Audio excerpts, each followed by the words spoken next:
Hey guys, welcome to a new video. Today I wanted to go ahead and drop a video talking about print on demand, the quantity of designs that you should have, right? So how many designs should I have to be successful in print on demand? The reason why I want to talk about this is because there's so many different circumstances, and we're going to go ahead and clarify all those circumstances hopefully in this video.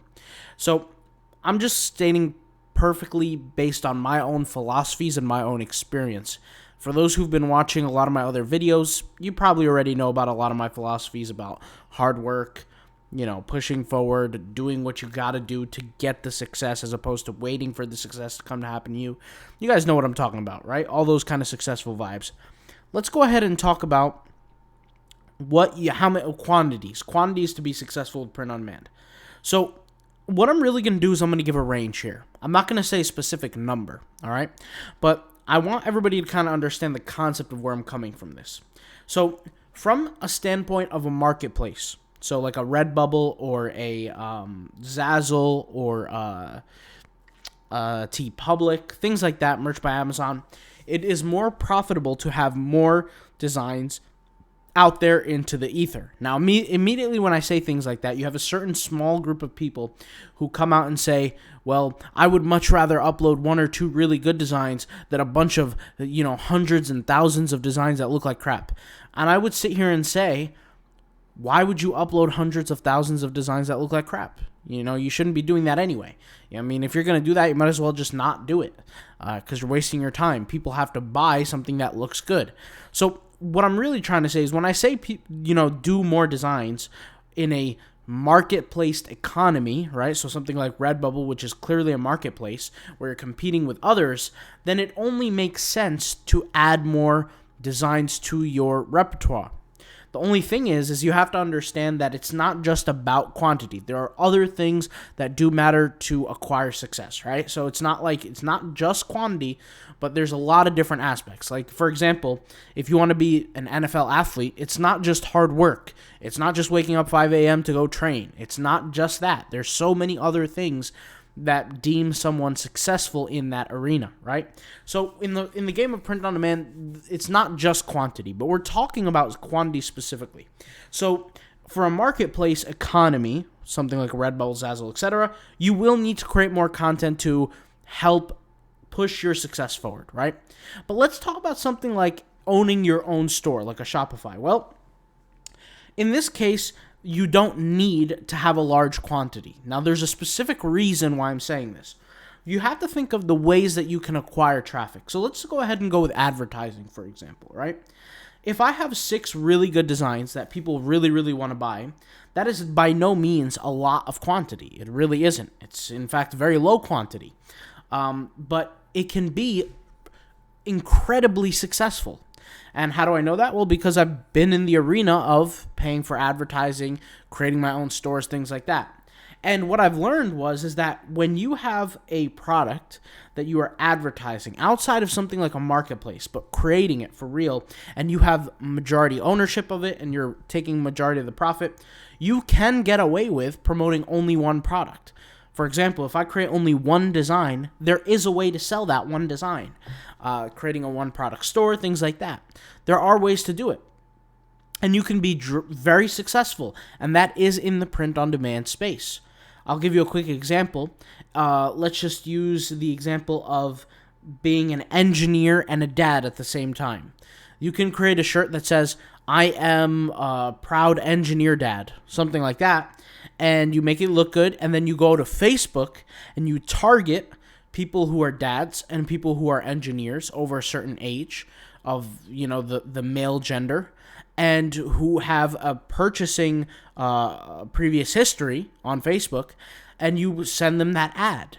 And you will convert at a high level, assuming that you do everything right. Of course, I'm speaking in general terms, but you will convert and you will make money, right? Now, it's not that easy. I know some people are going to sit here, well, if that was easy, everybody would be doing it, which is completely true. It's not that easy. I'm making it sound easier than it is. There's a lot more things that have to go into place. You have to add a pixel. You have to do, tracking optimization. You have to pay for softwares that can do the tracking optimization. You have to, work with ClickSees softwares so that, bots are not clicking on your your ad. There's a whole lot of things that go into it. It's not just, a few clicks and then you're done, right? As a lot of people make it seem.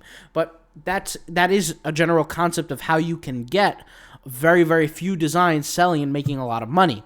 Now, when people also hear that, they might think that I'm saying if you own your own website, so it's not a marketplace economy, it's all-inclusive economy, it's a one platform, store. If that's the case, I'm not also ruling out the idea that you can create many designs to succeed as well. Once again, it refers simply back to how you're driving the traffic. Let's go ahead and run that. So let's just say you're driving the traffic purely off of SEO. So people are searching things on Google and finding your products. Well, in that case, it would also help to have as many products as possible in the event that you're doing the SEO properly, right? So once again, this is all based on set contingencies. If you're setting everything up properly, then you will be able to make money from that standpoint or that perspective. And once again, there's, a mediation between the two of advertising and organic. I mean, you have things like Instagram bots, you have things like Twitter bots. You have all these different ways to grow that are not necessarily completely free, and they're not necessarily paid all the way. They lie somewhere in between. But regardless, for something like owning your own website, it's much more flexible, and it really has to be, your marketing strategy has to be more coherent with your income generating strategy, right? Your income generating strategy is different than your marketing strategy. Your income generating strategy is contingent on your marketing strategy, right? If I'm going to decide to make money through SEO, well, then my marketing strategy is going to be based around SEO. It's not going to be based around ads. It's not going to be based around, using bots or things like that. What I have is I always generally recommend try everything.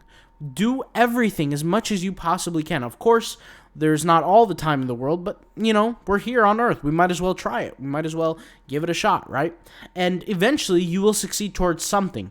It just takes a relative amount of consistency and not quitting before the time is due.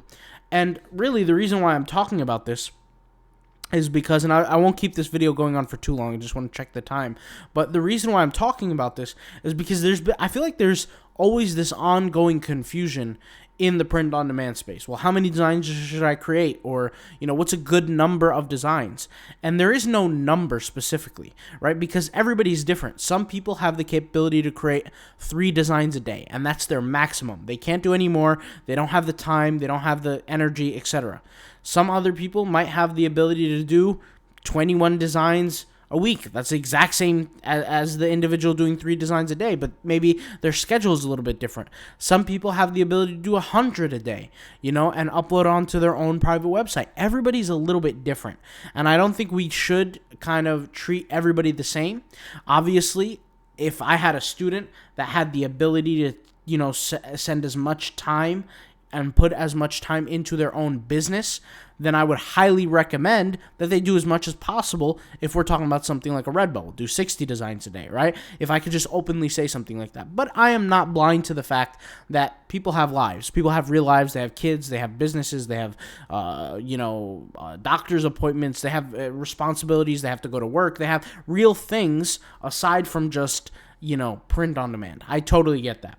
But, this channel, with the way I talk about things, I always talk about the fastest way to success. Now, I'm not preaching some kind of get rich quick. In fact, what I talk about is really the opposite. In fact, print on demand is not get rich quick in majority of its terms. Now, obviously, you can do very, very well with advertising because it literally is almost like an infinite loop of money machine.